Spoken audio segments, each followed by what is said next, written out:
ಆತ್ಮೀಯ H16 news ಅರ್ಥಾತ್ ಸೀತಾರಾಮ್ಗೆ ಸ್ವಾಗತ. ನಾನು ನಿಮ್ಮ MI ಅಥವಾ ಮಲ್ಲಪ್ಪ ಜೋತಾವರ. ಆತ್ಮೀಯರೇ,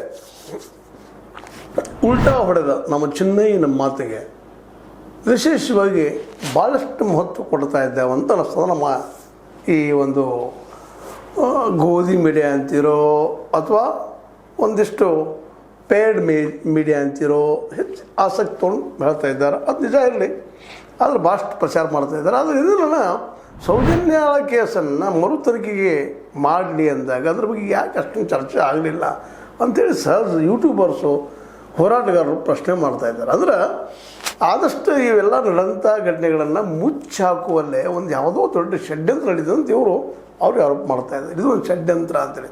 ಸ್ವತಂತ್ರವಾದ ಮೀಡಿಯಾಗೆ ಬೇಕಾಗಿರುವುದು ಸ್ವತಂತ್ರ ಧ್ವನಿ. ಆ ಸ್ವತಂತ್ರ ಧ್ವನಿ ಉಳಿಸಲು ನೀವು ಮಾಡಬೇಕಾದದ್ದು ಇಷ್ಟೇ. ಅದೇನಪ್ಪಾ ಅಂತಂತಂದ್ರೆ ನಿಮ್ಮ ಕೈಲಾದಷ್ಟು ಸಹಾಯ ಈ ಚಾನಲ್ಗೆ ಮಾಡಿ ಹಾಗೂ ನಿಮ್ಮ ಧ್ವನಿಯನ್ನು ಕಾಪಾಡಿಕೊಳ್ಳಿ.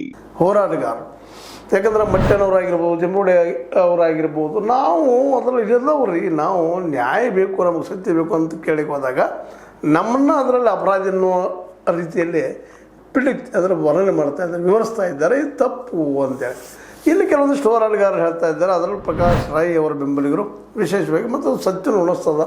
ಇದು ಒಂದು ರೀತಿಯಿಂದ ನಕ್ಸಲ್ ವಿಚಾರಧಾರೆ, ನಗರ ನಕ್ಸಲ್ ಅಂತ ಕರೆಯುವಂಥ ಪ್ರಕಾಶ್ ರೈ ಅವ್ರನ್ನ ತಂದು ಇಲ್ಲಿ ಜೋಡಪ್ ಮಾಡಿ 200 ಕೋಟಿ ರೂಪಾಯಿ ಇನ್ವೆಸ್ಟ್ ಮಾಡಿದ್ದಾರೆ ಅಂತೇಳಿ ಈ ಒಂದು ದಿಶಾಬೋಲ್ ಮಾಡಿ ಇಡೀ ಒಂದು ಏನಪ್ಪ ಅಂತ ಈಗ ನಡೆದಂಥ ಏನು ನೆನಪು ನಡೀತಿತ್ತು SIT ಅದು ಪೂರ್ಣ ಪ್ರಮಾಣದಲ್ಲಿ ಆಗಿಲ್ಲ, ಇನ್ನು ಹೊರಗೆ ಬರಬೇಕಾಗಿದೆ ರಿಪೋರ್ಟ್. ಅದು ಅದ್ರಲ್ಲಿ ದಿಶಾಬೋಲ್ ಮಾಡೋದೇನಪ್ಪ ಇದು ಅಂತೇಳಿ ಪ್ರಶ್ನೆ ಮಾಡ್ತಾ ಇದ್ದಾರೆ.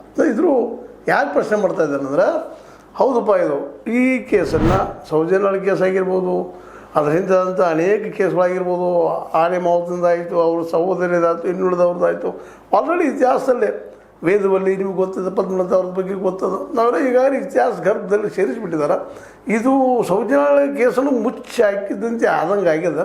ಅದಕ್ಕಾಗಿ ಇದಷ್ಟು ಹಿಂದಿನ ಕೇಸ್ಗಳಿಗೆ ಹೇಳಬಾರ್ದು ಅಂತೇಳಿ ಇದರ ಮೇಲೆ ಹೆಚ್ಚು ಕಾನ್ಸಂಟ್ರೇಷನ್ ಚೆನ್ನೈನ ಮೇಲೆ. ಯಾಕಂದ್ರೆ ಚೆನ್ನೈನ ಇವತ್ತಿನ ಅವ್ರ ಹೇಳಿಕೆಗಳನ್ನ ನೋಡಿದ್ರೆ ಅವರು ಈ ಹಿಂದೂ ಕೋರ್ಟ್ ಮುಂದೆ ಹೇಳಿಕೊಟ್ಟಿದ್ರು, ಇವರ ಕಾರಣ ಹೆಗಡೆ ಅವರು ಮತ್ತು ಅವ್ರ ಹಿಂಬಾಲಕರ ಕಾರಣ ಅಂತೇಳಿ, ಇಲ್ಲಿ ಸಾವುಗಳು ಅವರ ಕಾರಣ. ಇವತ್ತು ಉಲ್ಟಾ ಹೊಡೆದ, ಇಲ್ಲಪ್ಪ ಅವ್ರು ನಮ್ಗೆ ಹೇಳಿಸಿದ್ರು ಹಿಂಗೆ ಅಂತ ಹೇಳ್ತಾ ಇದ್ದಾರೆ. ಇವ್ರ ಮಾತನ್ನು ನಂಬುವುದು ಹೆಂಗಂತ, ಇದು ಪಕ್ಕಾ ಸಾಕ್ಷಿನಾ? 200 ಕೋಟಿ ರೂಪಾಯಿ ಇವತ್ತು ಆರೋಪ ಮಾಡ್ತಾ ಇದ್ದಾರೆ. ಇಲ್ಲಿದು ಬಂದು ಯಾರು ಕೊಟ್ಟರು, ಏನು ಎಂತು ಈ ತನಿಖೆ ಆಗ್ಬೇಕಲ್ವ ಇದು? ಅದಕ್ಕೆ ಇವತ್ತು ನಮ್ಮ ಸಿ ಟಿ ರವಿ ಅವರು ಹೇಳಿಬಿಟ್ಟಿದ್ದಾರೆ, ನ್ಯಾಯಾಧೀಶರಿಂದ